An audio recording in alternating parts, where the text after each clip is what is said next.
Have you ever wondered how to use heart rate training to maximize fat loss, boost performance, and speed up recovery? In today's episode, you're going to learn how to identify the right heart rate zones for your specific goals, determine optimal training and rest durations, and tailor your workouts for both performance enhancement and effective weight loss. By the end of this episode, you're going to have a clear understanding of how to leverage heart rate training to take your fitness to a brand new level. Before we dive in, if you're listening on the Apple Podcast app or on Spotify, make sure you hit the follow button. And if you're watching on YouTube, make sure you hit like and subscribe.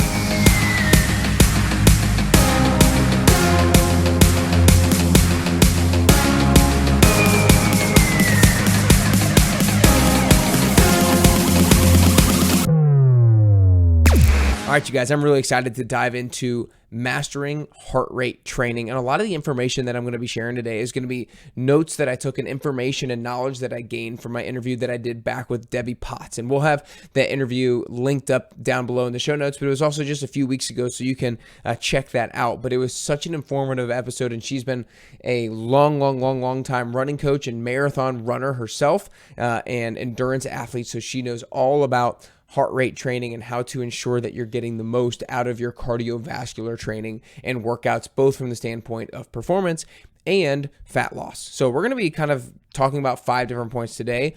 Number 1, we're going to talk about respiratory exchange ratio. Number 2, we're going to define what zone 2 means from a cardio standpoint. Number 3, we're going to talk about the other zones of training, zones 3, 4, and 5. Number 4, we're going to talk about some of the biggest mistakes that people are making and some of the biggest mistakes that I also made when it comes to cardiovascular training. And then 5th and finally, we're going to be talking about proper training technique in each zone. I would really encourage you guys to take notes during this particular episode because there's going to be some numbers, there's going to be some times, and taking notes will allow you to both take in and absorb the knowledge and then obviously execute on that knowledge moving forward. So let's go ahead and dive in. The first topic we're going to be discussing is the respiratory exchange ratio. Now, admittedly, this is something that I actually had heard of before, but didn't really know too much of myself. And I haven't tested it, so I can't really speak from experience from this particular subject. But basically, the respiratory exchange ratio is the ratio of oxygen consumption in and carbon dioxide out. And basically, in simple terms, it is communicating to you when you are using fat to burn energy or fat for energy during your cardio training versus when you're using carbohydrates for energy during your cardiovascular training. And basically, this number can be anywhere from 0.7 to a little bit over 1. Again, I actually have not taken the test myself. I might need to look into taking the test sometime soon to be able to speak from my results. But from what I understand, or at least in the conversation that I had with Debbie, if you have a respiratory exchange ratio of 0.7, that means you are burning 100% of your calories from fat. Now, most of that is going to be like when you're sleeping. When you're sleeping, that's when you're burning the most amount of calories from fat. And then if you're actually doing cardiovascular training, then the lower intensities is when you're going to be burning a higher percentage of fat. And then if it's 1.0 or above, that's when you're burning 100% of your energy coming from carbohydrates. And then anywhere in the middle is some sort of ratio. But generally speaking, it's really important to find this out. And we're going to talk a little bit more about that in zone 2. But it's important to know because that's when you can kind of determine both for personal information, like where you should be training heart rate wise in order to maximize fat loss. And also how you should be fueling yourself before your workouts so that can influence whether you're burning fat or influence whether you're burning carbs. So that's all I have about respiratory exchange ratio. Debbie talks about how you can go get tests. You can order a test to be delivered to you, and then there's places that you can go take this test as well. But from my understanding, it can be really important to determine whether you're burning fat or carbohydrates during particular cardiovascular zones or heart rate zones, if you will. Okay, the second topic we're going to be talking about is defining zone 2. A lot of you guys, if you've been into fitness content, especially cardiovascular content, you've probably heard about zone 2 cardio. And I have been diving a lot into this a lot recently myself, and we're going to basically define zone 2 two different ways: scientifically and then non-scientifically. The scientific way is that you have to go get that respiratory exchange ratio test done. And it's the zone that is between the bottom of your zone 2, which is your peak fat burning point, and then the top of your zone 2, which is when your carb fuel sources go up and your fat goes down, or what's called your metabolic crossover point. And so scientifically, in order to train in zone 2 cardio, you're going to be in between the bottom of zone 2 and the top of zone 2, that peak fat burning point and that metabolic crossover point. But again, you're only going to exactly know that if you have gotten this respiratory exchange ratio tested. So for the majority of us, if we have not had that tested yet, then there are a few different non-scientific ways that I have learned from other experts on how to determine whether or not you are about in zone 2. The first one is by having an average heart rate of 180 minus your age. So I'm 29 years old. Let's just call it for 30 for easy math. But, well, don't put me at 30 yet. I got a few months. But 180 minus 30 would be 150 beats per minute. So if my average heart rate would be 150 beats per minute, that's what I would look for a zone 2 workout. And I might do something like incline walking or a light jog outside in order to get there. The second non-scientific way to determine whether or not you might be in zone 2 is, are you at a conversational pace? This one is very widely recognized and used from people. It's like, you can, if you are running next to somebody and you were able to sustain a conversation with them, then you might be in zone 2. Now, it's kind of like you could sustain a conversation if you wanted to, but you wouldn't really want to. Or you could hold a conversation if you needed to, but you wouldn't really want to, if you will. And then the third and final non-scientific way that I've learned that is really good is, can you continue to nasal breathe when you're doing the cardiovascular training? If you can keep your mouth shut and simply breathe in through your nose and out through your nose, that's probably a pretty good indication that you're still in zone 2.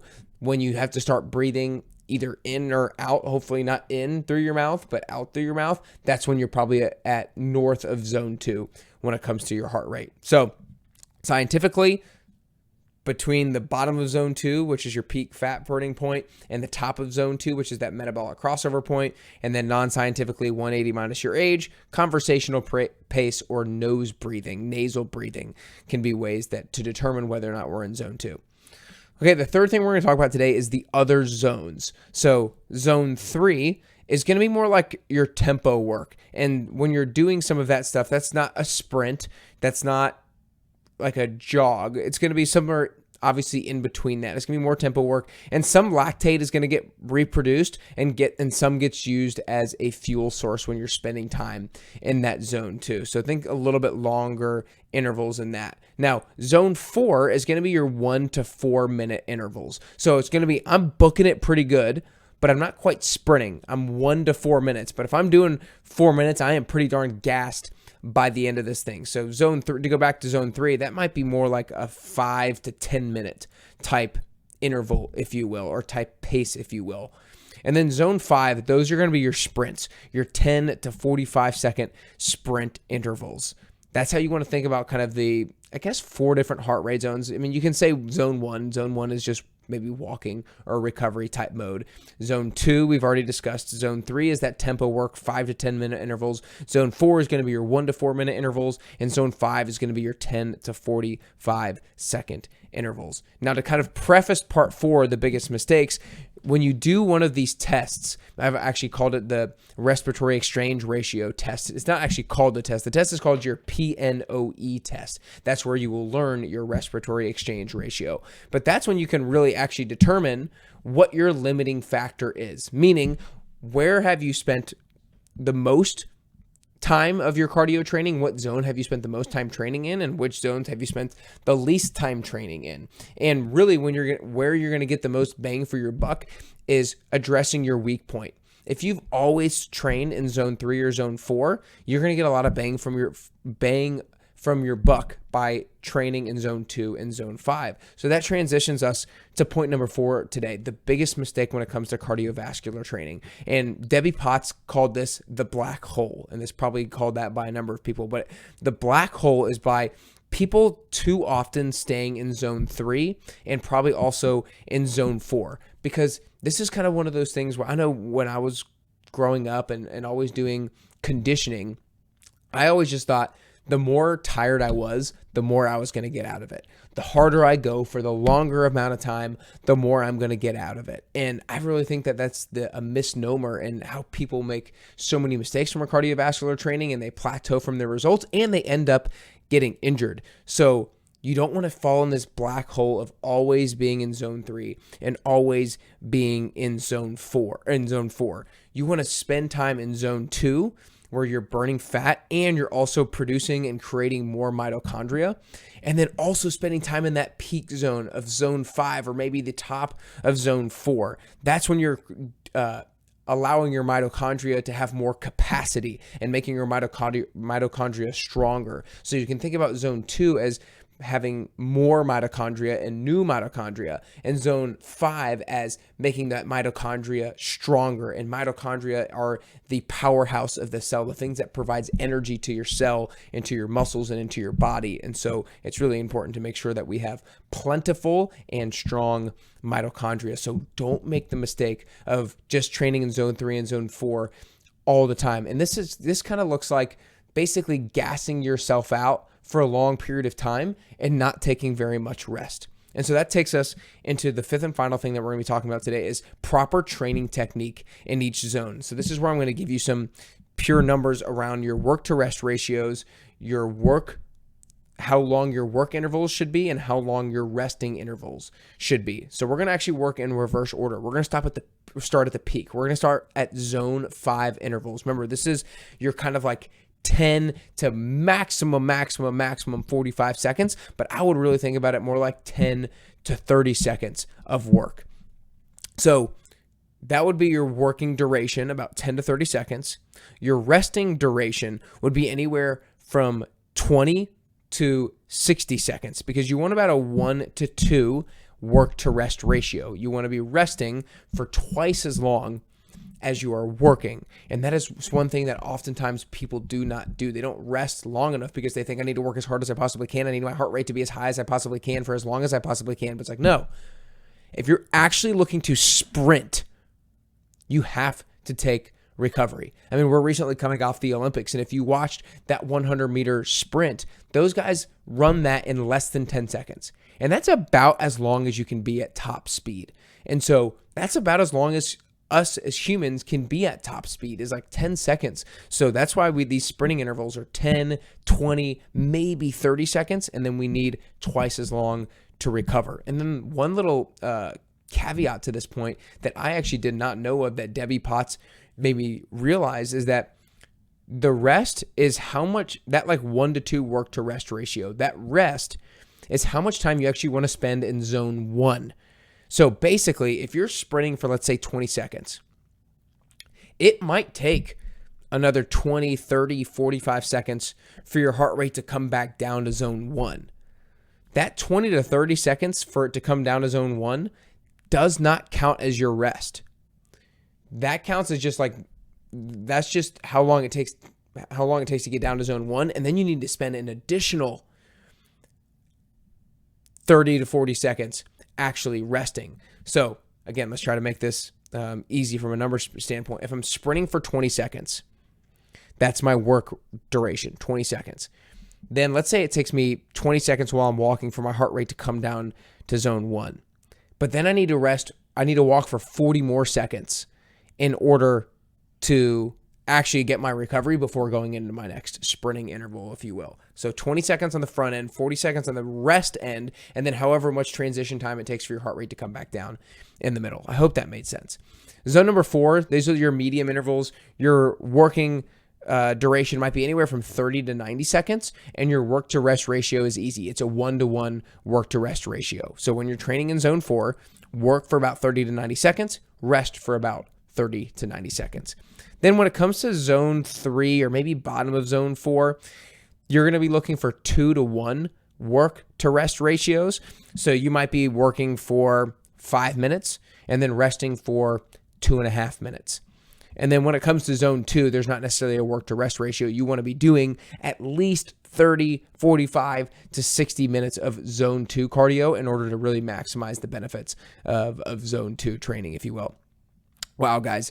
I hope you realize how much of a masterclass this was when it comes to mastering heart rate training for fat loss, performance, and recovery. And again, to kind of like sum it all up here at the end is I really think that the main thing that people do wrong when it comes to cardio is training in zone 3 and zone 4 too often, because they think I need to be as tired as possible to get the most effective workout possible. So if that sounds like you probably need to do a little bit more training in that zone 2 and also zone 5. In zone 2, remember, if you want to go get the PNOE test done, great, go for it. If not, think about having a heart rate of 180 minus your age, or think about jogging at a conversational pace, or being able to nasal breathe throughout the entirety of your jog. And then also being in that zone 5. Like, yes, get after it. Go for a hard sprint, whether that's on a bike, a rower, running, and then make sure you actually recover for twice as long as your working duration, as your working interval, if you will. But I hope today was informative. I hope you learned about how to lose fat from that respiratory exchange ratio. I hope you learned something about zone 2, the other zones, and really how to optimize your cardio training by knowing what the proper work to rest ratios were. If you guys are listening to this around the time that it gets released, then we are nearing the registration of the final 10-week transformation of 2024. Registration is already open. It has been for a couple weeks, and we're closing down on the number of spots that we have left. So we go from October 7th to December 13th. This is the final 10-week transformation of 2024. Don't wait till the middle of January. Don't wait till 2025 to start looking better and feeling your best. Start now. Get signed up for October 7th to December 13th. You can join us at 5 a.m., 6 a.m., 10 a.m., or the virtual 10-week transformation. If you go to nickcarrier.com/10WT, would love to show you more about it so you can learn more on our website. And then feel free to DM me at carrier_bestyou if you have any questions about it. But you guys, we've trained over 700 people thus far. We've transformed the lives of over 700 people thus far. And I want you to be 701, even though it's been more than that. But I would love for you guys to join. Go to nickcarrier.com/10WT to learn more. Register for October 7th so you can start looking your best and feeling your best and not letting the holidays get the best of you, because I don't want you calling me January 1, 2025 saying, Nick, I gained 10 pounds at the end of the year. I need help losing it. No. Let's continue the weight loss at the end of the year, or at least maintain, so that we can continue making that great progress at the beginning of 2025. Go to nickcarrier.com/10WT. Make sure you share this episode with a friend or family member. If you felt like you learned something, share it with somebody who is training too hard from a cardiovascular standpoint and always in that zone 3, zone 4, and always in that black hole. Send them this episode. Make sure you're following this on the Apple Podcast app and on Spotify, and rate and review the show if you have not yet already. Other than that, hope you guys learned something today to get you closer to your health and fitness goals, and ultimately closer and closer to your best you.